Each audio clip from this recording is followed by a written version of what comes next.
Okei, tässä videossa meillä on ajatuksena käydä talon etsintään liittyviä asioita läpi lyhyesti. Eli mistä ja miten löytyy talo Italiassa. Tietysti kaikki alkaa varmaan niin kuin nettiselailulla, eli nettipalveluja kannattaa hyödyntää siihen. Ja listataan tähän nyt seuraavaksi, että mitä kaikkia palveluja on olemassa, mistä niitä asuntoilmoituksia voi katsoa.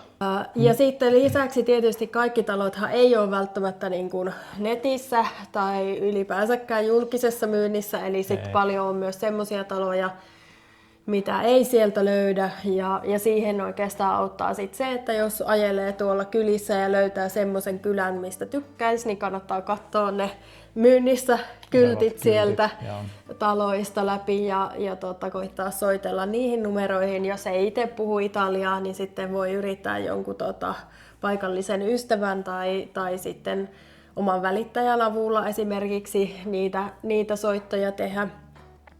Ja sitten tosiaan on myös paljon semmoisia taloja, mitkä ei ole niin kuin välittäjällä tai julkisesti myynnissä välttämättä ollenkaan. Ne vaan täytyy tietää. Niin.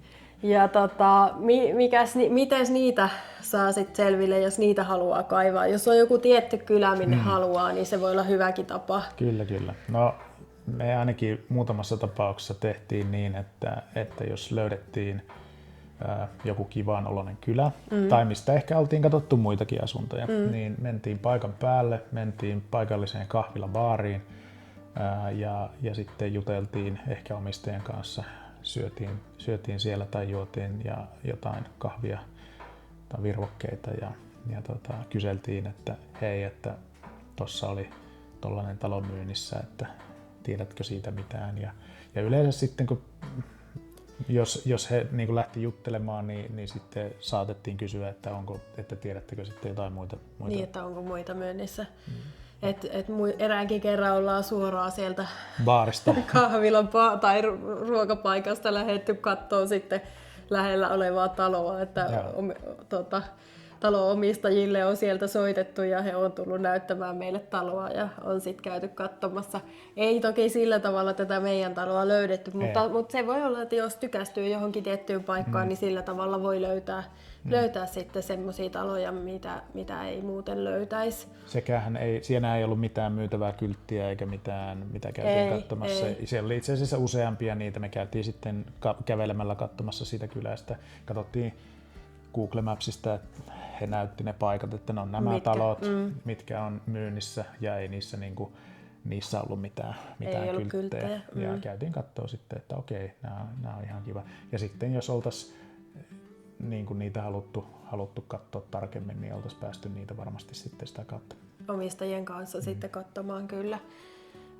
Ja ainahan me ei niihin paikallisiin baareihin tai ravintoloihin menty edes siinä tarkoituksella, että oltaisiin kyselty, mutta se ei oikeastaan vaadi sitä, vaan se riittää, että menee sinne, tilaa juoman tai ruokaa ja istuu pöytään. Ja yleensä kun me tietysti etittiin pienistä kylistä, niin pienissä kylissä ollaan kyllä sen verran uteliaita, että se ei ole välttämättä se baariomistaja, mutta se on joku sieltä asiakkaista sitten, että yleensä 5-10 minuuttia ehti istuskella, niin joku tuli jo jututtaa, että ketäs te ootte ja millä asialla. Ja sitten kun ainakin täällä Piemonte-alueella ihmiset on tosi ystävällisiä, niin että heti kun he kuuli, että me etsitään asuntoa, niin tosi avuliaita sit olivat siinä niin kuin, kertomaan niistä taloista, mitä siellä alueella on myynnissä, ja myös sitten niistä taloista, mistä oltiin ehkä jo kiinnostuneita netin perusteella, niin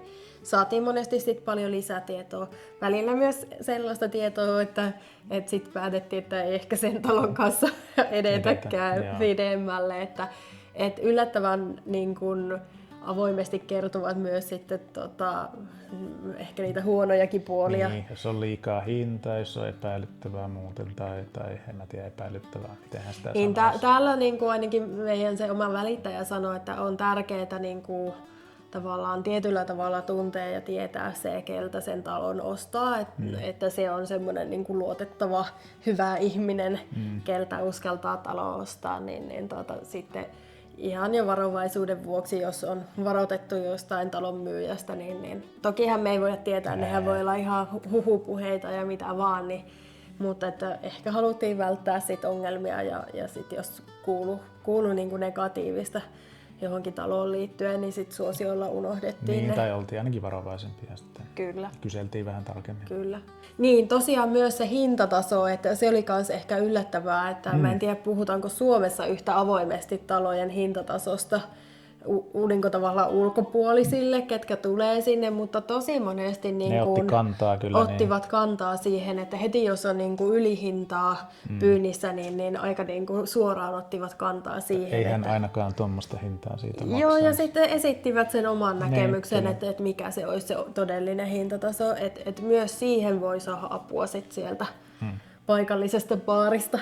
No sitten me kyllä suositellaan sitä, että jos haluaa muuttaa tänne tai ostaa loma-asunnon, niin kannattaa kyllä niin kuin ensin asua vuokralla jonkun aikaa, jotta sitten tavallaan näkee sitä arkea täällä eri maassa ja näkee myös sitä, niin kuin, että minkälainen paikka se on sit pitemmän päälle asua.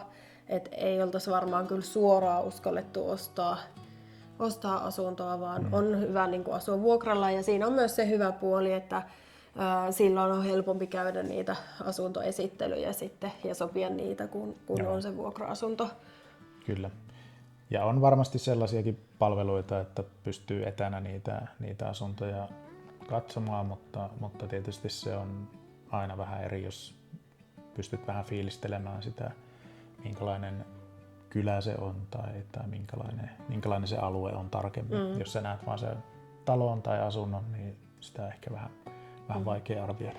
Ja silloin kun sä asut vuokralla, niin siinä on myös se hyvä puoli, että kannattaa tavallaan aloittaa se verkostoituminen jo siinä vaiheessa, kun käy niillä näytöillä. Jos käy aluksi omatoimisesti, niin tutustuu niihin välittäjiin ja kyselee niiltä mahdollisimman paljon tietoa taloista, remontista, kustannuksista, alueista.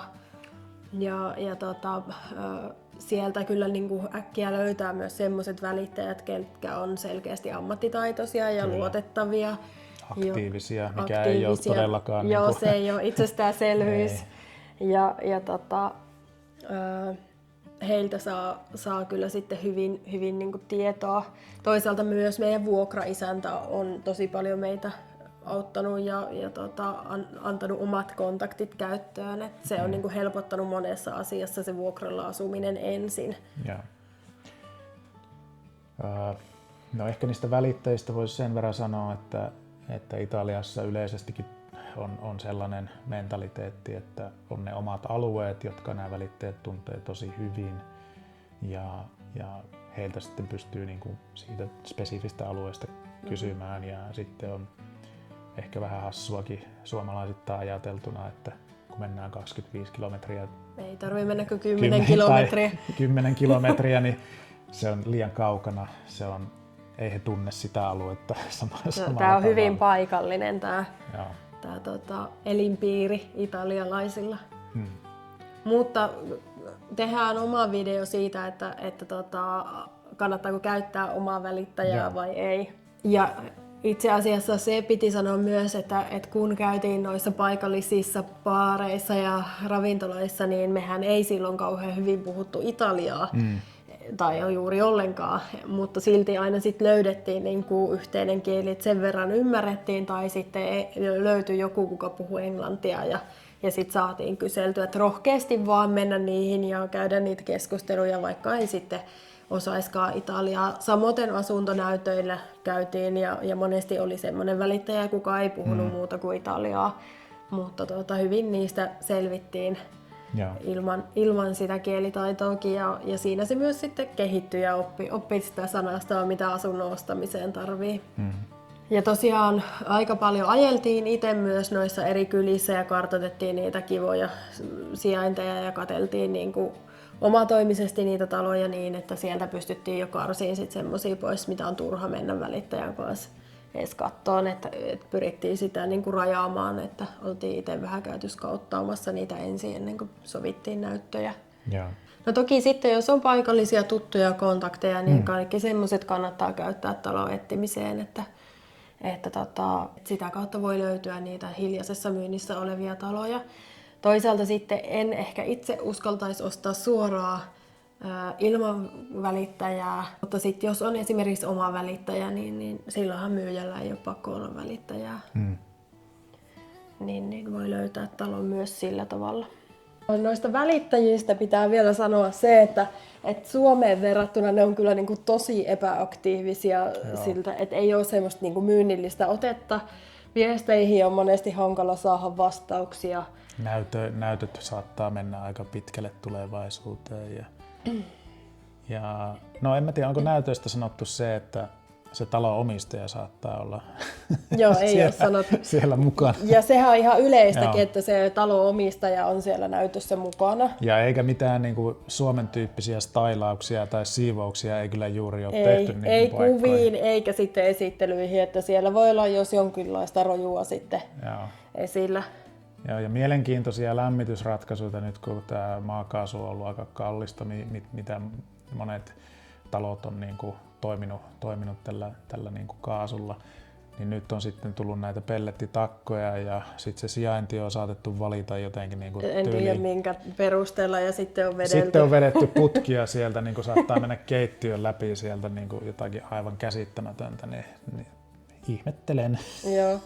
Ja sitten välittäjät ei myöskään niin kuin kysele perään, että jos olet käynyt näytöllä jossain, niin... No jotkut voi kysellä. No ihan yksittäiset, mutta suuri osa ei kyllä niin kuin kysy perään, että ei ole semmoista niin kuin myynnillistä niin kuin Suomessa on. Asunnon etsimiseen liittyen vielä hyvä kiinnittää huomiota myös sitten siihen, että mitä siellä lähialueilla on, että onko siellä vaikka motocross-rata tai mitä tämmöistä, mikä voisi vaikuttaa siihen omaan asumismukavuuteen ja asunnon valintaan. Ja toki sitten pitää yrittää myös selvitellä paikallisten avulla sitä, että onko jotain tulevia rakennushankkeita tai moottoritietä muita. Niin, mitä sitten voisi. Mutta nämä on tietysti samoja asioita, mitä Suomessakin kannattaa kiinnittää huomiota asuntoa etsiessä. Hei, jos haluat enemmän tämmöisiä videoita ja haluat jostakin tietystä aiheesta, niin laita kommenttia meille, niin mehän tehdään. Ja laita kanava tilaukseen, niin se auttaa meitä tässä sisällöntuottajina. Me saadaan siitä tosi paljon rahaa. ei vielä ainakaan. No ei saa oikeasti. Mutta no laittakaa silti. Laittakaa silti ja saa enemmän näkyvyyttä sillä tavalla, jos mahdollisimman moni tilaa kanavan ja kommentoi ja tykkää ja mielellään myös jakaa, niin näitä on kivempi tehdä, jos tietää, että on vähän enemmän katsojia ja näistä on jotain hyötyä muillekin näistä videoista, niin jaksetaan tehdä. Like and subscribe and hit that bell icon. Okei. Ajattelitko, että tulee niin kuin paljon englanninkielisiä tilaajia vai? Eikö kaikki aina sanoa smash that button? Okei, laitetaan vielä, että mitä nappia sä ja laitetaan se